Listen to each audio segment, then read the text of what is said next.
हरिशरणम। भाग्योदयेन बहुजन्म समर्जितेन सत्संगमं च लभते पुरुषो यदा वै। कहते हैं जब करोड़ों जन्मों के भाग्य उदय होते हैं तब भगवान की कथा प्राप्त होती है, एक जन्म का नहीं। जन्म जन्मांतर कि जब भाग्य उदय होते हैं तब भगवान की कथा सुनने को मिलती है। तो आप लोगों के तो भाग्य उदय थे और हैं, आज हमारे भी भाग्य उदय हो गए कि हमें भी भागवत की कथा सुनने को मिल गई। सुनाते तो बहुत हैं पर सुनने को कम मिलती है। और मेरे भाई बहन व्यासपीठ में हमारे अनुज नंदू महाराज जी बैठे हैं। व्यासपीठ में कोई भी हो, व्यासस्य विष्णु रूपाय व्यास रूपाय विष्णवे नमो वै ब्रह्मनिधये वासिष्ठाय नमो नमः। ऐसे ही व्यासपीठ में बैठे हुए हमारे अनुज नंदू जी महाराज, व्यासपीठ को बारंबार प्रणाम नमन वंदन। संगीत में वंदन। संगीत मेरे भाई बहन बस अल्प समय है और नंदू महाराज जी की कथाएं ये हमारी कथाओं के क्रम में दूसरी कथा है जिसमें हम पहुंचे हैं। जबकि कथाएं वो कब से गा रहे हैं, लेकिन जब उनकी कथा चलती रहती तो हमारी भी साथ में कथाएं चलती रहती। समय ही नहीं मिलता। बस आज का अल्प समय था तो हमने कहा 5 मिनट के ही लिए सही हम आपकी कथा श्रवण करने के लिए आएंगे, लेकिन समय तो मिल ही नहीं पाया कि सुन ही नहीं पाएंगे। और अभी पूज्य नंदू महाराज जी आपसे कह रहे थे कि जो कुछ पाया है गुरु जी से पाया है। भैया कुछ नहीं,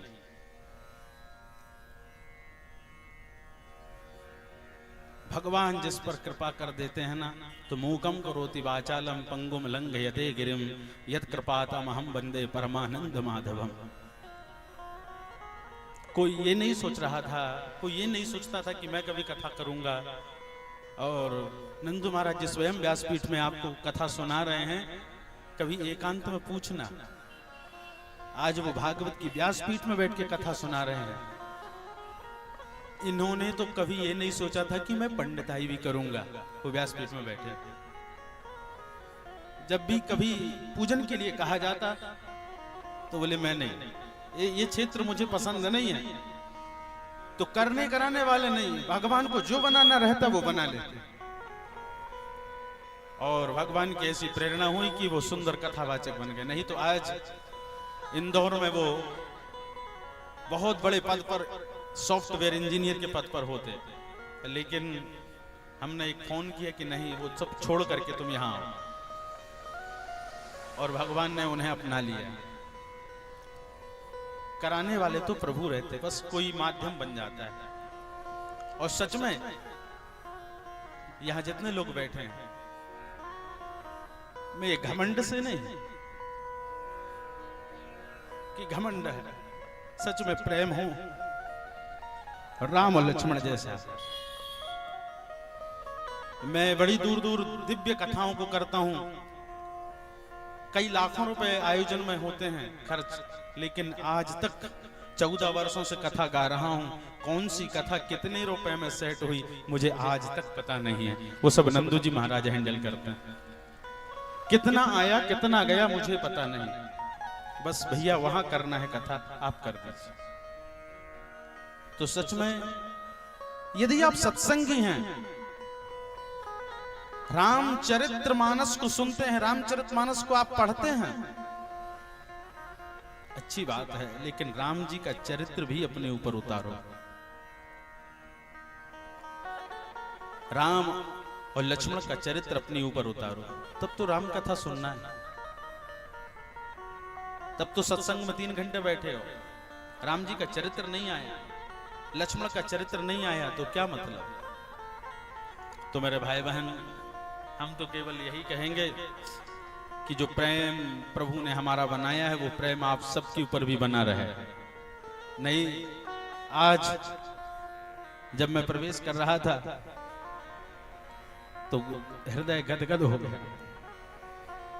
एक बात कहूं मैं आपसे, आपकी प्रगति को देख के, आपकी उन्नति को देख के केवल 2 लोग प्रसन्न होंगे, केवल 2 लोग प्रसन्न होंगे। आपका बेटा आगे बढ़ेगा तो बाप को प्रसन्नता होगी। बेटा जितना ज्यादा कमाएगा, जितनी उन्नति करेगा, बाप उतना प्रसन्न होगा। और किसी का यदि शिष्य तरक्की करेगा तो उसको गुरु को प्रसन्नता होती, बाकी किसी को प्रसन्नता नहीं होती। मोहल्ले पड़ोस के सब लोग जलेंगे, आपसे ईर्ष्या करेंगे, लेकिन गुरु अपने शिष्य की प्रगति को देख करके गदगद होता है, और पुत्र की तरक्की को देख करके पिता गदगद होता है। जैसे ही मैं अंदर से आ रहा था और जब कथा के सुंदर सुंदर शब्द मेरे कानों में सुनाई दिए तो दिल गदगद हो गया। मैं भगवान से ही प्रार्थना करता हूं कि वो नित नए आयाम चूमे और दिन रात भगवान की कथा को सुनाए। हम क्या सुना सकते भगवान की कथा? हम सुना नहीं सकते, कोई भी भगवान की स्तुति गा नहीं सकता। संत तुलसीदास जी कहते हैं ना, निगम नेति शिव ध्यान नावा, ताहि धरे जन निहटि धावा, ताहि धरे जननी हटि धावा। वेद नहीं गा सकते भगवान को, हम क्या गाएंगे? शिव नहीं गा सकते, हम क्या गाएंगे? अच्छा, इसलिए आप लोगों ने देखा होगा पूजा में घंटी बजा दी जाती है। हम आपसे पूछ रहे घंटी क्यों बजाई जाती है? अच्छा बताइए, कौन कौन घंटी बजाता है पूजा में? हाथ ऊपर करिए, किसी का फाइन नहीं लगेगा। सब लोग बजाते हैं ना। अच्छा, क्यों बजाना चाहिए? क्यों बजाना चाहिए? कारण क्या है? कोई कारण तो होगा ना। हर घर में घंटी होना चाहिए। माखन चोरी की लीला में शायद आपने घंटी की कथा सुना होगा। महाराज जी बहुत अच्छे ढंग से सुनाते हैं घंटी की कथा। गोपियां मटकी में पास में घंटी बजा देती, बांध देती थी। लेकिन क्यों? अच्छा, घंटी की बनावट कैसी है? अच्छा, घंटी में कौन से देवता रहते हैं? जोर से बोलिए, घंटी में कौन से देवता रहते हैं? अजी, गरुण भगवान। किसी घंटी में गरुण जी रहते हैं, किसी घंटी में हनुमान जी रहते हैं। किसी में गरुण जी, किसी में हनुमान जी। लेकिन उसकी बनावट कैसी? ऐसी। ऐसा कौन रहता है? नाग रहता है ऐसा। तो गरुण की जो घंटी रहती है उसकी बनावट ऐसी। इसका मतलब क्या है? वो शेषनाग की तरह होती। और शेषनाग के कितने मुख हैं? 1000। सहस्त्र शीर्षा, सहस्त्र पुरखा, सहस्त्राक्षा, सहस्त्र। तो घंटी इस तरह की होती है। उसमें गरुण रहते हैं, उसमें हनुमान जी भी रहते हैं, उसमें शेषनाग भी रहते हैं। क्यों? अब रहते हैं तो क्यों? तो बोले जब पूजा करो तो उसको ऐसा ऐसा हिला दो, तो वो क्या करेगी? बजेगी, घंटी बजेगी। अच्छा, घंटी की आवाज बजेगी तो किसी को समझ में आता है कि वो बोलती क्या है? आज तक आपने सुना है टन टन टन टन टन टन टन? कुछ समझ में आया आपको? नहीं आया। लेकिन घंटी बोलती है, तब तो सुना पड़ता है कि टन टन टन, पर क्या बोलती है किसी को कुछ पता नहीं पता ना। लेकिन वो स्तुति करती है, किसकी? भगवान की। कैसी स्तुति करती? जैसे यदि हम स्तुति करें, नमोस्त्वनंताय सहस्त्रमूर्ते सहस्त्रपादाक्ष सुरोरुबाहवे सहस्त्रनामने पुरुषाय शाश्वते सहस्त्रकोटि युगधारणे नमः। तो जब हम संस्कृत में स्तुति करेंगे तो किसी को समझ में नहीं आएगा। ऐसे ही घंटी अपने शब्दों में भगवान की स्तुति करती है। वो टन टन टन टन टन करती है तो वो घंटी की ध्वनि है, घंटी के शब्द हैं, वो भगवान की स्तुति करती है। इसलिए शास्त्रों ने कहा, गरुड़ ने कहा, हनुमान जी ने कहा, शेषनाग ने कहा, प्रभु हम आपकी स्तुति निरंतर करना चाहते हैं, हमें ऐसा कोई वरदान दे दो। हम निरंतर आपका भजन गाना चाहते हैं, निरंतर आपकी स्तुति करना चाहते हैं, तो हमारे ऊपर कृपा करो।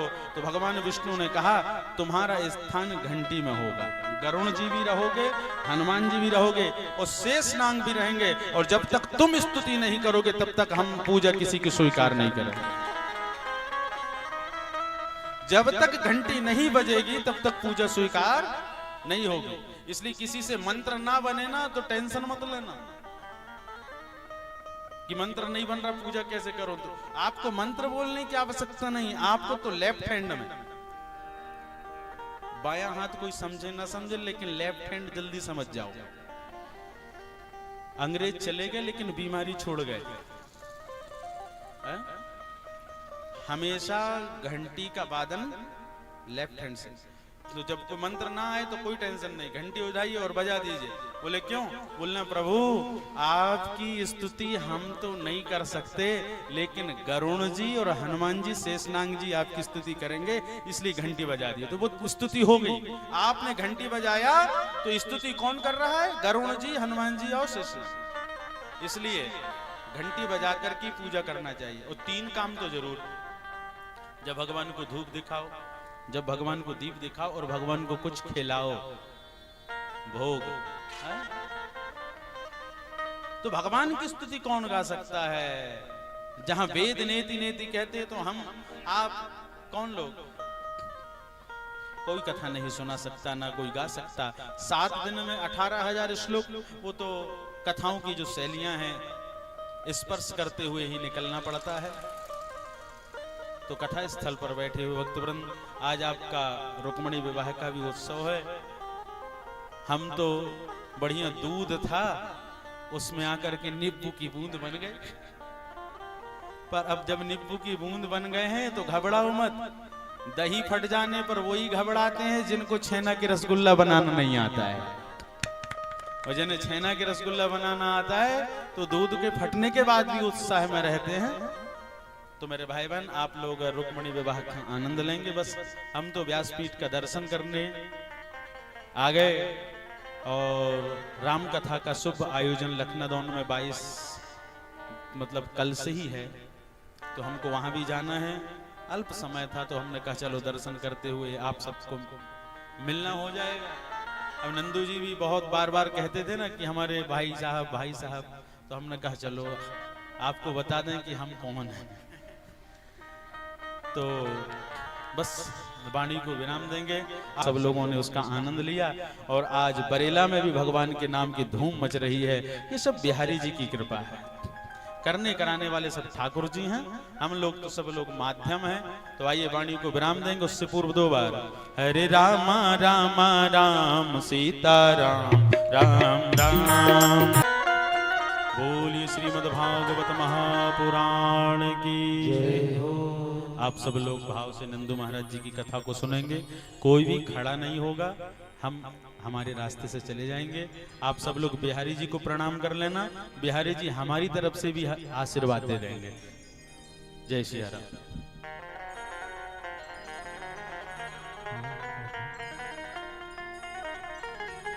बोलिए परम पूज्य गुरुदेव की जय हो।